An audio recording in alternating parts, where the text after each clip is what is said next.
ભાભર તાલુકાના રૂની ગામે વિદ્યાર્થીને માર મારતા મામલો પોલીસ મથકે પહોંચ્યો।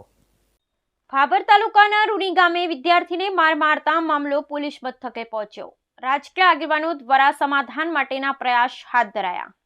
ભાભર તાલુકાના દેરિયાવાડા પ્રાથમિક શાળા રૂની ગત શનિવારના રોજ શિક્ષક ચિંતનભાઈ ચૌધરીએ પ્રિન્સ નામના વિદ્યાર્થીને અક્ષર સારા ન આવતા ગાલ તેમજ પીઠના ભાગે માર મારતા વિદ્યાર્થીની તબિયત લથડતા ભાભરની સરકારી હોસ્પિટલમાં દાખલ કરવામાં આવેલ તેમજ ભાભર પોલીસ મથકે આ બાબતે જાણ કરવામાં આવ્યું તેવું વિદ્યાર્થીના પિતા બળવંતજી ઠાકોરે મીડિયા સમક્ષ જણાવ્યું હતું।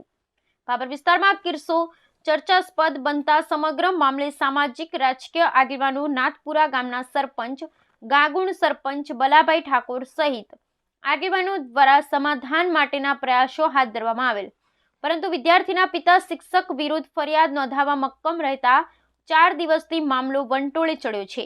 ભોગ બનેલ વિદ્યાર્થીના પિતા સહિત પરિવારજનોને સમાધાન માટે ઠાકોર સમાજના આગેવાન બનાસ બેંકના વાઇસ ચેરમેન પીરાજી ઠાકોર પણ ભાભર પોલીસ મથકે દોડી આવેલ, પરંતુ વાટાઘાટો બાદ પણ મામલે થાળો પડ્યો ન હોયનું જાણવા મળે છે। હવે ફરિયાદ દાખલ થયા છે કે પછી સમાધાન એ જોવાનું રહેશે। અત્યારે તો આ કિસ્સો રાજકીય રંગ લાવે તો નવાઈ નહીં। બ્યુરો રિપોર્ટ ગોપાલ કે પૂજારા, ભાભર, બનાસકાંઠા।